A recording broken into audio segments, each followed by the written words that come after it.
Savez-vous qu'il y a moyen de prier des prières puissantes et pleines de pouvoir et d'efficacité, et pourtant vraiment simples? Je veux partager ceci avec vous aujourd'hui et d'autres choses dont jouissez tous les jours de votre vie.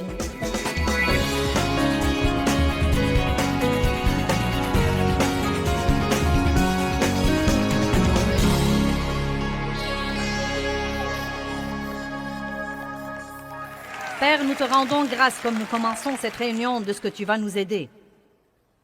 Je ne sais combien de messages les gens ont déjà écoutés sur la bouche et ils ne les ont pas touchés, mais je te prie de leur donner ce soir quelque chose de beaucoup plus profond que ce qu'ils n'ont jamais eu auparavant. Je le demande au nom de Jésus. Amen. Maintenant, en réalité, quand mon voyage avec le Seigneur a commencé, j'ai lu 3 livres sur la prière. Une des raisons pour lesquelles j'étudie la prière est que quand je prie, je veux vraiment que mes prières soient exaucées. Et je sais qu'il y a la foi et la patience, et qu'il y a l'attente, et qu'il y a le timing et tout ça, mais tôt ou tard, il doit y avoir la réponse, n'est-ce pas? Et il y a, en réalité, des promesses très radicales dans la parole de Dieu sur ce que Dieu fera pour nous quand nous prions. Et donc, j'aime regarder ces promesses, et comme je les regardais, j'ai décidé d'être vraiment franche avec moi-même et de dire, eh bien Dieu, je vois ce que cela dit. Ceci m'est arrivé en partie, mais il y a des domaines où je ne sens pas que j'ai cet exaucement. Qu'est-ce qui ne va pas? Donc, commençons d'abord par regarder certaines de ces promesses radicales. Jean chapitre 15, verset 7 sera le premier verset que nous mettrons sur l'écran. Jean 15, 7. Si vous vivez en moi, si vous demeurez absolument unis à moi, et que mes paroles demeurent en vous et continuent à vivre dans votre cœur, demandez tout ce que vous voudrez, et cela vous sera accordé. Ça alors, que tout le monde dise tout. Maintenant, j'ai lu ce verset je ne sais combien de fois dans ma vie chrétienne, car ça me stupéfie toujours que Dieu dise « Hey, si vous demeurez en moi et que ma parole demeure en vous, vous pouvez me demander tout ce que vous voudrez, et je le ferai. » J'étais sauvée depuis des années avant de comprendre qu'il y avait là un petit truc que le Seigneur n'avait pas vraiment clarifié. Et c'est le truc de demeurer, car demeurer veut dire vivre dans, habiter dans, rester dans. Cela ne veut pas dire aller à l'église le dimanche, cela veut dire qu'il est votre vie. Donc, quand vous avez ce genre de relation intime, vous êtes censé connaître le cœur de Dieu et ce qu'il aimerait que vous fassiez et être assez proche de lui pour savoir ce que vous devez demander ou ne pas demander. Donc, en supposant que nous prions dans la volonté de Dieu, qui est le point essentiel de ce verset, il dit « Tout ce que vous demanderez, et il doit être selon la volonté de Dieu, je vous le donnerai. » Regardons le verset 16. Jean 15, 16. Si vous vivez en moi, si vous demeurez absolument unis à moi, ce n'est pas vous qui m'avez choisi, mais moi, je vous ai choisi, et je vous ai établi, je vous ai planté, afin que vous alliez et que vous portiez du fruit, et que votre fruit demeure, reste et dure, afin que ce que vous demanderez au Père en mon nom, qui représente tout ce que je suis, il vous le donne. Maintenant, en réalité, j'ai 1, 2, 3, 4, 5, 6. J'ai 6 versets là-haut qui disent essentiellement exactement la même chose. Regardons-en un autre. Jean 14, 13 et 14. Jean chapitre 14, 13 et 14. Et je ferai et j'accorderai moi-même tout ce que vous demanderez en mon nom, qui représente tout ce que je suis. Cela veut dire que quand vous demandez au nom de Jésus, vous ne représentez pas ce que vous êtes, vous représentez ce qu'est Jésus. Heureusement que je ne prie pas au nom de Joyce. Sinon, je n'irai pas très loin. Donc, je prie au nom de Jésus. Et si nous avons la relation qu'il faut avec lui, cela change beaucoup de choses. Mettons-le sur l'écran de nouveau, s'il vous plaît. Et je ferai, j'accorderai moi-même tout ce que vous demanderez en mon nom, qui représente tout ce que je suis, afin que le Père soit glorifié et loué dans le Fils et par lui. Vous voyez, si nous vivons nos vies d'une telle façon que Dieu, par le Christ, peut faire pour nous ce qu'il veut vraiment faire pour nous, et si nous pouvons être ses représentants sur terre, et si nous vivons précisément le genre de vie qu'il veut que nous vivions, quel témoignage cela rend de la bonté de Dieu. Nos vies devrait être tellement supérieure pour les gens qui ne croient pas en Dieu qu'elle les rendrait affamés d'avoir une relation avec Dieu. Vous vous en rendez compte? Vous êtes appelés à mener une bonne vie, dit Éphésiens 2:10. Dieu vous a préparé et arrangé à l'avance une bonne vie à vivre. Cela ne veut pas dire que c'est une vie sans problème, mais cela veut dire que par le Christ, vous pourrez vous y prendre avec vos problèmes d'une façon si différente des autres. Que vous pourrez vivre ce que la Bible appelle une vie de résurrection, ou d'une façon ou d'une autre, au beau milieu du désordre qui a lieu dans le monde, vous pourrez être élevé. Toujours avoir le sourire, toujours avoir la paix, toujours porter du bon fruit, et que les gens diront « Mince alors, je veux être comme ça ». Le moyen de recevoir la volonté de Dieu, c'est de prier et de la demander. Donc, comme j'étudiais mes petits livres d'Andrew Murray et que j'examinais toutes ces choses et que je cherchais ces versets, j'ai dit « Bien Dieu, il y a des choses pour lesquelles je prie depuis très, très longtemps. » Certaines d'entre elles concernent d'autres personnes et c'est plus difficile quand vous priez pour les autres car à ce moment-là, Dieu doit s'occuper de leur volonté. Il ne s'agit pas que de ce que vous voulez. Il doit s'occuper aussi de leur volonté. Donc, parfois, je trouve quand je prie pour les autres que je dois prier un peu plus et être un peu plus diligente, mais je m'accroche toujours au mot « tout ». Et je sais que ce que je prie pour ces gens-là est la volonté de Dieu. Et je sais qu'ils ont leur libre arbitre et qu'ils peuvent s'entêter et dire non, mais je ne crois vraiment pas que c'est leur cœur. Donc il y a une tromperie là et Dieu en viendra à bout et je sais qu'il peut faire ça. Donc je parle à Dieu de ces situations spécifiques et je dis, bien, je le vois ici, tout. Bien, ça se range dans la catégorie de tout. Et ça fait de nombreuses années que je prie. Et donc parlons-en un peu. Vous voyez, je crois que si ça ne marche pas, vous devez peut-être poser une question directe. Pourquoi est-ce que ça ne marche pas? Maintenant, je ne vais pas arrêter de servir Dieu s'il ne me le dit pas ou arrêter de le servir si je n'aime pas la réponse, mais je n'ai pas peur de lui poser des questions. Et c'est vraiment étonnant certains des trucs que Dieu m'a appris, juste en posant des questions comme ça.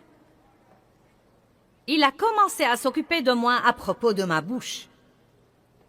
Minute, Seigneur, nous parlons de la prière.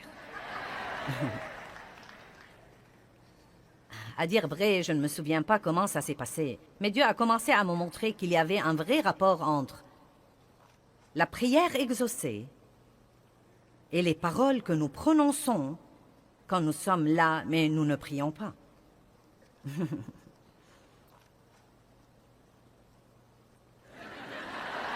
Je vais vous laisser y penser un petit peu. Je crois que je vais répéter. Nous avons l'air très spirituels quand nous prions. Nous avons l'air très spirituels quand Darlene est avec nous et que nous adorons.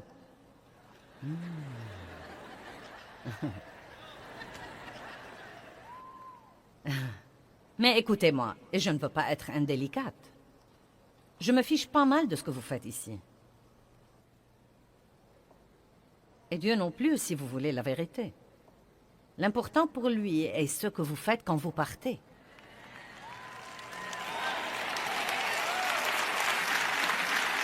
Car venir ici et être spirituel ici et aller ailleurs et ne pas l'être est de l'hypocrisie.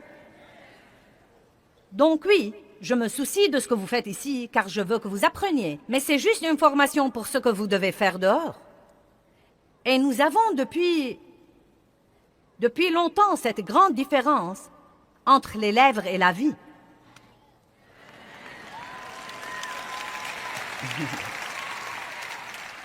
Dieu ne veut pas que nous l'honorions des lèvres quand nous nous sentons spirituels et que nous chantons comme notre Dieu est grand.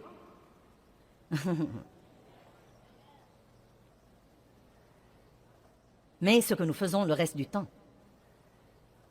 Donc, il est temps de grandir. Maintenant, nous avons beaucoup de choses merveilleuses à dire ce week-end. Mais je vais commencer par Ésaïe 58, 9, car c'est l'un des premiers versets qui me sont venus à l'esprit où la Bible parle de la prière exaucée et des paroles de la bouche. Et je dois vous montrer le rapport.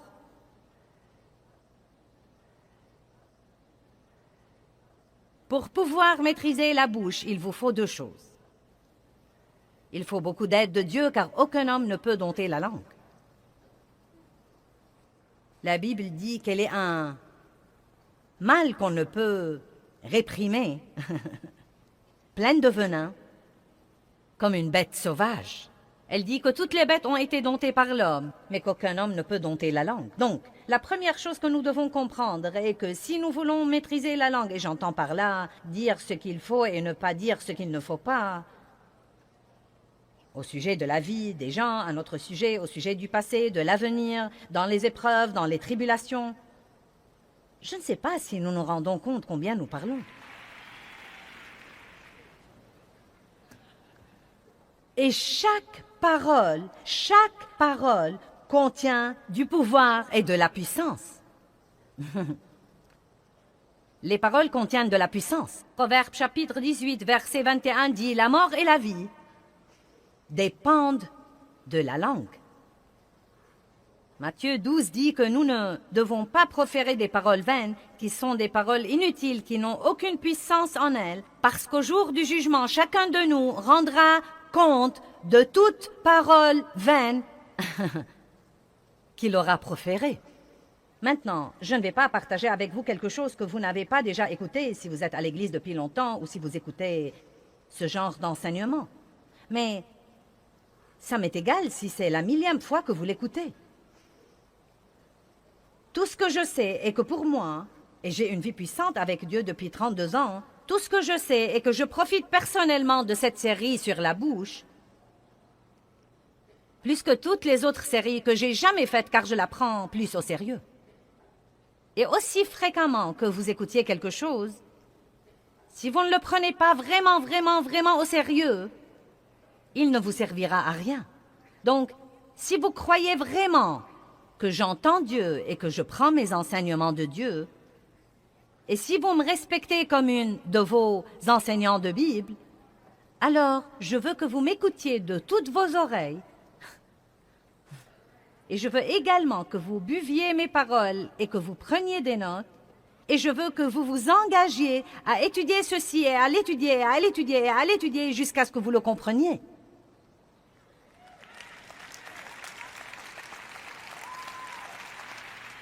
Amen. Maintenant, Ésaïe chapitre 58 parle d'une vie de jeûne. Il y a donc des choses dont nous pourrions nous abstenir en jeûnant auxquelles nous ne pensons jamais. La plupart du temps, quand on parle du jeûne, les gens ne pensent qu'à se priver de nourriture pour quelque temps. Et c'est certainement en grande partie ce dont parle la Bible quand elle parle du jeûne. Mais il s'adressait en réalité dans ce chapitre-là à un groupe de gens qui s'abstenaient de manger, mais qui étaient toujours très charnels et non pas spirituels. Vous pouvez donc ne pas manger pour un mois et être toujours aussi charnel que jamais. Donc ce n'est pas parce que vous jeûnez pour longtemps, ou que vous jeûnez tous les lundis, ou vous savez, je ne sais pas ce que vous faites ou ne faites pas, ce n'est vraiment pas signe que vous êtes spirituel. Surtout si vous en parlez. Mais je vais laisser ça à ceux d'entre vous qui savent de quoi je parle. Mais il parle ici de... Il dit, n'est-ce pas, verset 6, Ésaïe 58, 6, n'est-ce pas plutôt le jeûne que j'ai choisi? Il y a donc un jeûne qui a à voir avec notre comportement. Il y a un jeûne qui dit, je vais m'abstenir de cette attitude. Je vais m'abstenir de l'égoïsme. Et comme vous le verrez après, nous pouvons même nous abstenir de parler. N'est-ce pas plutôt le jeûne que j'ai choisi, rompre les chaînes de la méchanceté, dénouer les liens de la servitude, renvoyer libres les opprimés et briser tous les jougs? Si vous voulez faire ça, vous devez vivre une vie de jeûne. N'est-ce pas partager ton pain avec la femme et héberger dans ta maison les pauvres sans abri? Quand tu vois un homme nu, que tu le couvres et que tu ne te dérobes pas aux besoins de ta propre chair? Donc, il dit, « Hé, Église, gens religieux, et si vous aidiez les autres alors? » Oh oh! Le monde est plein de gens affamés, dénués, solitaires, malheureux. Et les veuves et les orphelins, alors? Et les gens qui dorment sous les ponts, alors? Et les gens qui sont dans une maison de repos depuis 20 ans et personne ne vient jamais les visiter, alors? Et tous ces gens qui souffrent, alors? Il dit, je veux que vous commenciez à aider ces gens-là. Oh oh, voilà une promesse. Alors ta lumière jaillira comme l'aurore. Et ta santé, ton rétablissement, la puissance d'une nouvelle vie germera promptement. Et ta justice, ta droiture, ta justice, ta juste relation avec Dieu marchera devant toi et te conduira à la paix et à la prospérité. Et la gloire de l'Éternel sera ton arrière-garde. Écoutez, quand vous commencez à aider les autres, Dieu va non seulement marcher devant vous, il protégera votre dos. Ouh, alléluia! Donc, je vais juste vous dire ceci. Vous n'avez pas à me répondre, mais que fais-tu pour améliorer la vie de quelqu'un d'autre? C'est une question que les chrétiens devraient se poser tous les jours. Je ne vous demande pas combien vous allez à l'église. Je vous dis, que faites-vous, vous personnellement, que faites-vous personnellement pour aider quelqu'un d'autre qui souffre? Ou bien êtes-vous toujours occupé à essayer d'avoir votre exaucement?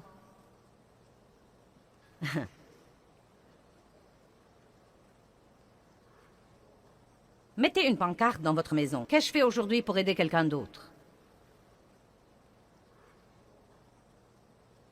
Cela devient intéressant.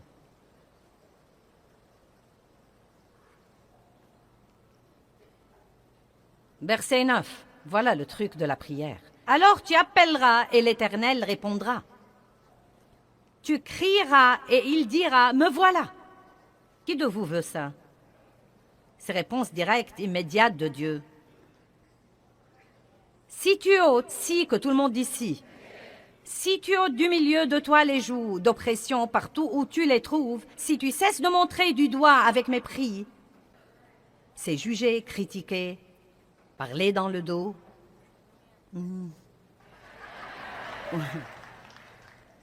Ou médire des saints ou des opprimés. Et si tu te débarrasses de toute forme de discours mensonger, sévère, injuste, méchant. Donc, Dieu dit bien, vous pouvez tout avoir. Vous pouvez prier et je dirai, me voilà, que puis-je faire pour vous? Que voulez-vous? Quand vous avez vraiment l'intention de vous débarrasser de ces trucs. Maintenant, je crois que la plupart de nous jouissent d'une mesure de la puissance de Dieu. Je sais que j'en jouis certainement. Non, mais nous avons un ministère mondial, nous avons l'occasion d'aider les gens. Mais vous savez quoi, les amis, je ne suis pas le genre de personne qui se contente de pis-aller ou de médiocrité. Tout ce que Dieu dit que nous pouvons avoir, je crois de tout mon cœur que nous devons le vouloir en totalité. Amen. Et donc, je ne dis pas que vos paroles sont complètement incontrôlables ou que ma bouche est complètement incontrôlable. Elle ne l'est pas, sinon je n'aurais pas pu faire ça. Mais je suis aussi convaincue que ça laisse à désirer et j'espère que vous serez vous aussi convaincus que ça laisse vraiment à désirer. Y a-t-il quelqu'un qui dit en ce moment, oui, je peux m'améliorer sur ce plan? C'est un problème dans ma vie et je veux voir le changement. Matthieu 12 dit, c'est du cœur, de ce qui déborde du cœur, que la bouche parle. Nous en reparlerons plus en détail plus tard, mais... Voilà le problème. Combien de fois avons-nous lu ce verset-là? Croyez-vous que nous croyons ça? Est-ce que nous croyons pour un instant, quand nous nous écoutons dire des bêtises, que ça sort vraiment de nos cœurs? Non, nous disons, oh, je l'ai dit sans penser à mal. Si vous avez pensé, vous n'aviez pas l'intention de le dire. Vous ne vouliez que personne sache que c'était là-dedans, mais c'était là-dedans, sinon il n'aurait pas pu sortir, n'est-ce pas?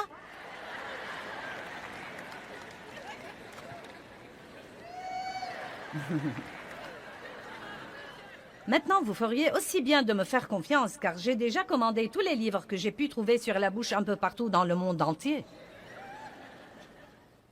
Et je m'en saisis avidement. Et je ne vais pas arrêter. Vous savez pourquoi? Parce que j'ai enseigné sur l'amour pour très, très, très longtemps. Et c'est toujours la chose principale dont je veux parler, mais je crois que notre bouche est une partie majeure de la vie dans l'amour. Je ne crois même pas que nous comprenons comment elles sont liées, à quel point nous pouvons aider les gens et nous pouvons les édifier, et pourtant à quel point nous pouvons les démolir. C'est un tel manque d'amour que d'être critique ou de s'ériger en juge, ou d'avoir des opinions très arrêtées sur ce que font les gens. J'ai déjà assez lu pour savoir que chaque fois que j'ouvre la bouche, les paroles que je prononce commencent à défiler dans ma pensée. Et vous savez quoi? Je ne crois pas que nous serons un jour responsables de nos paroles avant de croire vraiment qu'ils sont un étalage de nos cœurs. Et c'est très difficile à faire, car nous voulons tous croire que nous sommes vraiment de petits anges. Oups, je n'ai pas... Oh, je plaisantais. Même la Bible dit que quand vous dites quelque chose de stupide, vous ne devez pas dire « je plaisantais ». Le saviez-vous? Vous savez pourquoi? Dieu veut que nous disions dans nos cœurs « Tu sais quoi, Seigneur? » C'était en moi, sinon je ne l'aurais pas dit. J'en prends la responsabilité. Je te demande de me changer sur ce plan. Il y a 3 jours, je me suis entendu dire quelque chose sur quelqu'un. J'ignorais que c'était là-dedans. C'est ce qui est précieux au sujet de vous entendre parler et de croire ce que dit la Bible, car le cœur est trompeur par-dessus tout. Nous voulons désespérément croire que nous avons bon cœur. Vous savez, j'ai bon cœur. Je potine du lever du jour jusqu'au soir, mais j'ai bon cœur. Je ne donne jamais rien à personne, mais j'ai bon cœur. Dieu connaît mon cœur.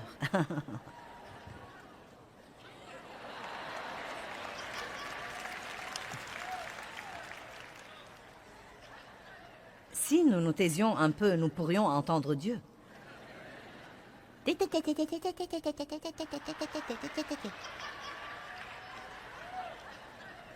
De ce qui déborde du cœur, la bouche parle. J'ai dit quelque chose sur ce type. Et ça se voyait quand je l'ai dit que la personne à laquelle je l'ai dit était haut. Et ensuite, je me suis rendu compte que je l'ai dit parce que je ne respectais pas sa capacité dans un certain domaine. Je ne lui faisais pas confiance. Et je ne le savais même pas avant de m'entendre le dire. Je vais vous défier de commencer à vous entendre. Ce pourrait être déprimant d'abord. Mais Dieu va vous élever. Je vais prier pour vous.